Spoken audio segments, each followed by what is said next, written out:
નમસ્કાર દર્શક મિત્રો, એડી ન્યૂઝમાં હું છું આપની સાથે આરડી વાઘેલા। જોઈએ આજના મુખ્ય સમાચાર।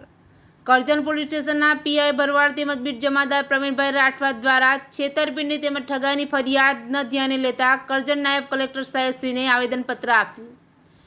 વડોદરા જિલ્લામાં આવેલ કરજણ તાલુકાના જુદે ચિથલીમાં આવેલ કોસ્મોસ સોસાયટીમાં રહેતા મનહરભાઈ નાગજીભાઈ વાઘેલા તેમજ શ્રીમતી ધર્મિષ્ઠાબેન મનહરભાઈ વાઘેલા દ્વારા તેઓની પોતાની માલિકીની આઈસર ગાડી નંબર GJ 16 AY 2890 હોય જો અગમ્ય કારણોસર વેચવાની હોય જેની જાણ વડોદરામાં રહેતા ભવેશભાઈ અશોકભાઈ રાજપૂત તેમજ વિરાજભાઈ અશોકભાઈ રાજપૂતને થતાં તેઓએ મનહરભાઈનો સંપર્ક કરી ગાડી વેચાણ લીધેલી, જે ગાડીનો વેચાણ કરાર કરેલો હોય, જે કરારમાં જણાવ્યા મુજબ રોકડા રૂપિયા આપવાના હોય, પરંતુ આ લોકોએ મનહરભાઈને રોકડા રૂપિયા આપ્યા ન હતા તેમજ તે જ રકમના 2 ચેક ધર્મિષ્ઠાબેનના નામના આપેલા હતા, જે ચેક ધર્મિષ્ઠાબેન એકાઉન્ટમાં જમા કરાવતા સહી ખોટી હોવાની બેંક અધિકારીઓ દ્વારા જણાવવામાં આવેલ, જેનો અનુસંધાનમાં અશોકભાઈ તેમજ વિરાજભાઈને ટેલિફોનિક વાત કરતા હોય તેઓએ કોઈ સંતોષકારક જવાબ આપ્યો નહીં તેમજ તમારી ગાડી અહીંયા છે ત્યાં છે તેમ માનસિક ત્રાસ આપતા હોય, જેને લઈને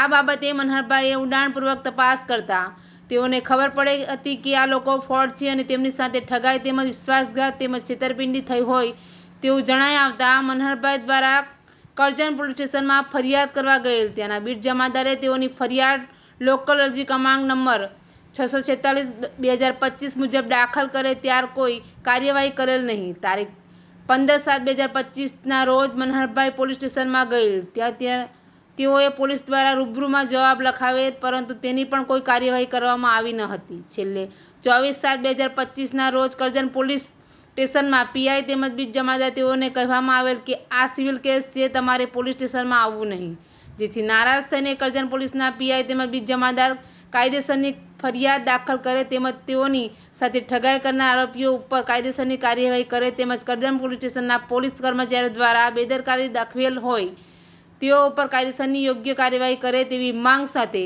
નાયબ કલેક્ટર સાહેબને આવેદનપત્ર આપવામાં આવ્યું। એડી ન્યૂઝ સાથે રિપોર્ટર DN વાઘેલા, કરજણ। હું વાઘેલા મનહરભાઈ નાગજીભાઈ, કોસ્મોસ સંસ્કૃતિ જૂની ચિથલી દાવત રોડમાં રહું છું।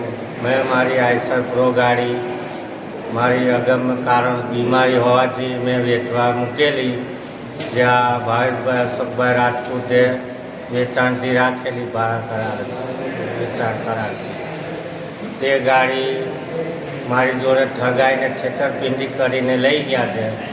તેના વિરુદ્ધ મેં પોલીસ સ્ટેશનમાં અરજી આપેલી 9/7, જે આ અરજીના અનુસંધાનમાં પોલીસે કોઈ કાર્યવાહી કરી નથી। ક્યારે ફરિયાદ કરેલી તમે? 9/7/2025ના રોજ મેં પોલીસમાં અરજી આપેલી કે મારી જોડે છેતરપિંડીને ઠગાઈ થઈ છે, પણ પોલીસે આજ લગીને હજુ કોઈ કાર્યવાહી કરી નથી। તમને ક્યારે ખબર પડી કે તમારી સાથે ઠગાઈ થઈ છે? જ્યારે મને ચેક આપેલા, એ ચેક બાઉન્સ થયા અને એના વિરુદ્ધમાં મેં કાર્યવાહી ભાવેશભાઈને પૂછ્યું કે ભાઈ ચેક રિટર્ન થયા, ત્યારે મને ખબર પડી કે મારી જોડે ઠગાઈ થઈ છે। આ બાબતે આપને પોલીસ સ્ટેશનમાંથી શું જવાબ મળ્યા? પોલીસ મેં અરજી આપી તો પોલીસે મને 9 તારીખે અરજી આપી, પછી 15 તારીખે મારી જોડે જવાબ લખાયો, પછી 15 પછી 25 તારીખે એમ કે આ સિવિલ મેટર છે, આજ લગીને કોઈ કાયદેસરની કાર્યવાહી પોલીસે કરી નથી આ આરોપી વિરુદ્ધ। આ બાબતે આપ નાયબ કલેક્ટર સાહેબને શું કહેવા માગો છો? હું નાયબ કલેક્ટર સાહેબને એટલું જ કહેવા માગું છું કે આ કાયદેસરની કાર્યવાહી થાય આમાં, અને પોલીસને હુકમ કરે કે આ અરજીના વિરુદ્ધમાં કાયદેસરની કાર્યવાહી કરે, એવી હું મામલતદાર સાહેબને અરજી કરું છું।